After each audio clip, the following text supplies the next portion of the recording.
क्या आपने कभी पूरी सच्चाई से प्रार्थना की है और फिर भी कुछ नहीं बदला? आपने हाथ जोड़े, आंखें बंद की, दिल से मांगा, लेकिन बीमारी नहीं गई, नौकरी नहीं मिली, रिश्ता नहीं बचा, परिस्थिति नहीं बदली। और फिर एक प्रश्न भीतर उठा, क्या भगवान सच में मदद करते हैं या यह सब केवल मानसिक सहारा है? यह प्रश्न गलत नहीं है, यह प्रश्न उठना स्वाभाविक है। और जब तक हम इस प्रश्न का सामना नहीं करेंगे तब तक आस्था गहरी नहीं हो सकती। अच्छा, ईमानदारी से सोचिए, जब हम भगवान से प्रार्थना करते हैं तो हम क्या चाहते हैं? समस्या खत्म हो जाए, कोई दर्द या पीड़ा है वो खत्म हो जाए, परिस्थिति हमारे अनुसार हो जाए, या हमारा भविष्य सुरक्षित हो जाए। यानी हम क्या चाहते हैं? हम कंट्रोल चाहते हैं। हम चाहते हैं कि भगवान हमारे जीवन के स्क्रिप्ट राइटर बन जाएं और स्क्रिप्ट हमारे अनुसार लिखें। लेकिन अगर भगवान हर परिस्थिति बदल दे तो क्या हम कभी परिपक्व होंगे? गीता के 4 अध्याय का एक गहरा श्लोक है जिसमें कृष्ण कहते हैं, ये यथा माम प्रपदन्ते तांस्थैव भजाम्यहम् मम वर्तमानुवर्तन्ते मनुष्याः पार्थ सर्वशः। जो जैसे मेरी शरण में आते हैं मैं उन्हें वैसा ही फल देता हूँ। ध्यान दीजिएगा, यह एक मैकेनिकल हेल्प का वादा नहीं है, यह आंतरिक प्रतिध्वनि की बात है। आप जिस भाव से जीवन में आते हैं जीवन वैसा ही अनुभव देता है। अगर आप केवल भय में जीते हैं तो हर परिस्थिति भय बढ़ाएगी। अगर आप सजगता में जीते हैं तो हर परिस्थिति सीख बनेगी। अब मदद का अर्थ क्या है? हम मानते हैं कि मदद का अर्थ है समस्या हट जाना, लेकिन ज़रा गौर से सोचिए, क्या कभी ऐसा हुआ है कि समस्या बनी रही लेकिन आप भीतर से मजबूत हो गए? क्या कभी ऐसा हुआ है कि परिस्थिति नहीं बदली लेकिन आपकी दृष्टि बदल गई? महाभारत में भी कृष्ण अर्जुन का युद्ध नहीं हटाते, वे उसकी चेतना बदलते हैं। और क्या यह मदद नहीं है? मुश्किल कब आती है? मुश्किल तब आती है जब लोग चमत्कार चाहते हैं, लेकिन गीता चमत्कार नहीं सिखाती, यह समझ सिखाती है। 7वें अध्याय में कृष्ण कहते हैं कि मेरी दैवी माया कठिन तो है, पर जो मेरी शरण में आते हैं वे इसे पार कर जाते हैं। यहाँ मुश्किलों को पार करने की बात है, हटाने की नहीं। समस्या हटाना आसान तो है, समस्या पार करना एक प्रकार से हमारा आंतरिक विकास है। कभी कभी हम प्रार्थना करते हैं और वह पूरी नहीं होती, तब हम कहते हैं भगवान ने मेरी नहीं सुनी। लेकिन क्या यह संभव है कि भगवान ने हमें वह दिया जो हमें चाहिए था, न कि वह जो हम चाहते थे? देखिए, आप डिफरेंस समझिए। वांट और नीड में फ़र्क है। कोई छोटा बच्चा बुखार के बीच में भी आइसक्रीम मांग सकता है, लेकिन उसके माता पिता उसे आइसक्रीम तो नहीं देते, उसे दवा देते हैं। बच्चा नाराज़ होता है लेकिन माता पिता उसे देख रहे होते हैं। The child wants an ice cream but he needs medicine. उसको इच्छा आइसक्रीम खाने की है पर उसे ज़रूरत दवाई की है।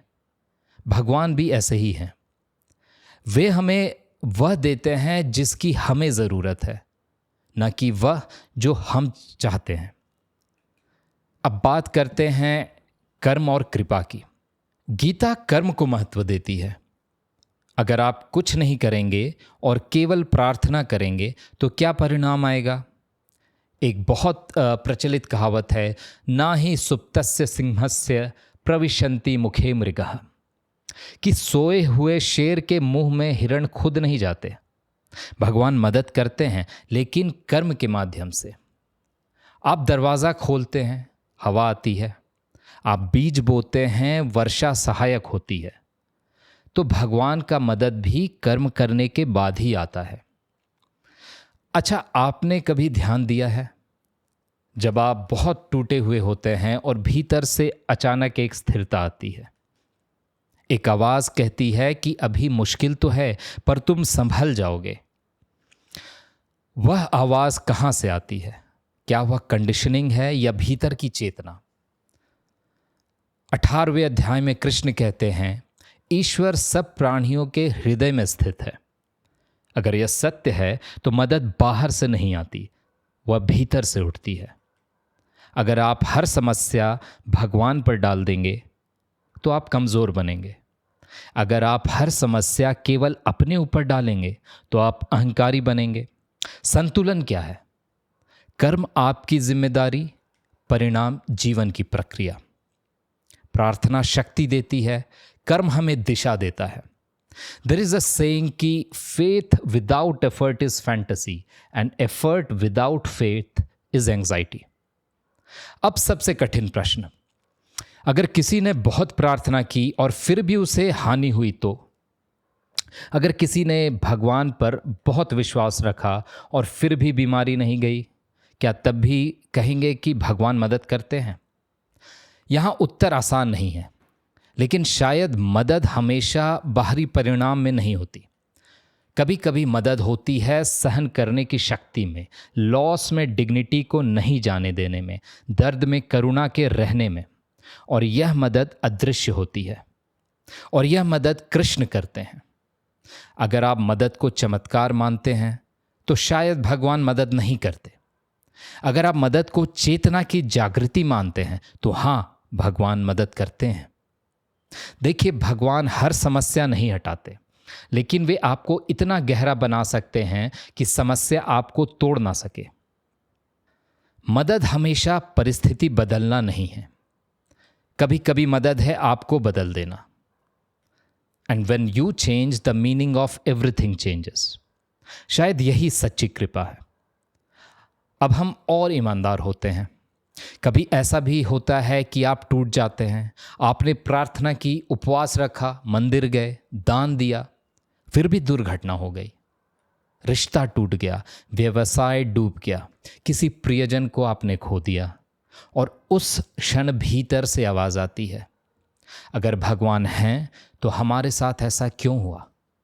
यह प्रश्न आस्था का अपमान नहीं है, यह आस्था की परीक्षा है, क्योंकि सच्चा विश्वास ब्लाइंड नहीं होता, वह सवालों से गुजरता है। देखिए, हमने भगवान को क्या बना दिया है? एक इमरजेंसी सर्विस। जब सब ठीक होता है हम व्यस्त रहते हैं, जब समस्या आती है तुरंत प्रार्थना चालू, और भीतर एक उम्मीद, अब कुछ बदल जाएगा। लेकिन क्या भगवान हमारी इच्छाओं को फुलफिल करने के लिए हैं या हमें मैच्योर या परिपक्व बनाने के लिए? अगर हर बार परिस्थिति बदल जाती तो क्या हम कभी भीतर से मजबूत होते? यह प्रश्न हमें खुद से पूछना चाहिए। और हाँ, मदद हमेशा वैसी नहीं दिखती जैसी हम चाहते हैं। मान लीजिए आप किसी नौकरी के लिए बहुत प्रार्थना करते हैं, वह नौकरी नहीं मिलती, आप दुखी होते हैं, लेकिन 1 साल बाद आप किसी बेहतर दिशा में पहुंच जाते हैं। तब आप कहते हैं शायद अच्छा ही हुआ था कि XYZ के पैकेज में उस कंपनी में मेरी नौकरी नहीं लगी थी। लेकिन उस समय जब आपकी नौकरी नहीं लगी थी, आपने इसे नुकसान माना था। मदद हमेशा तुरंत समझ नहीं आती। कभी कभी जीवन पीछे मुड़कर देखने पर अर्थ देता है और इससे हम धैर्य सीखते हैं। दूसरे अध्याय में कृष्ण अर्जुन से कहते हैं, इंद्रियों के विषय यानी कि सेंस ऑब्जेक्ट्स हमें ठंड गर्म सुख दुख देते हैं। वे आते जाते हैं, अनित्य हैं, उन्हें धैर्य से सहन करो अर्जुन। यह धैर्य की बात है। कभी कभी मदद यह होती है कि आपको धैर्य दिया जाए ताकि आप परिस्थितियों से टूटे नहीं। सहनशीलता भी कृपा का रूप है। और भी ऐसा होता है जब हम मदद पहचान नहीं पाते। कभी ध्यान दिया है, जब आप बहुत संकट में होते हैं तो अचानक कोई व्यक्ति मदद कर देता है, कोई दोस्त फ़ोन कर देता है, कोई डॉक्टर सही समय पर मिल जाता है, या फिर कोई अवसर अचानक खुल जाता है। क्या यह संयोग है? हो सकता है। लेकिन क्या यह भी संभव है कि जीवन हमारी अपेक्षा से अधिक इंटरकनेक्टेड है? कभी मदद सीधे नहीं आती, वह लोगों के माध्यम से आती है। कभी मदद समाधान नहीं देती, वह दिशा देती है। आस्था और भगवान से मदद का मतलब यह नहीं कि आप सोचे सब भगवान कर देंगे। आस्था का अर्थ है मैं अपना कर्म करूंगा और परिणाम को स्वीकारूंगा। अंधविश्वास कहता है मैं कुछ नहीं करूंगा, भगवान कर देंगे। आस्था कहती है मैं पूरी ईमानदारी से प्रयास करूंगा और जो होगा उसे स्वीकारूंगा। यह सरेंडर है, रेजिग्नेशन नहीं। और हाँ, मदद बाहर से नहीं आती, वह भीतर से आती है। जब आप टूटने वाले होते हैं और फिर भी टूटते नहीं, वह मदद है। जब आप हार के बाद फिर खड़े होते हैं, वह मदद है। जब आप किसी हानि के बाद भी करुणामय बन जाए, वह मदद है। कृष्ण बाहरी युद्ध नहीं हटाते, वे अर्जुन को भीतर से मजबूत करते हैं।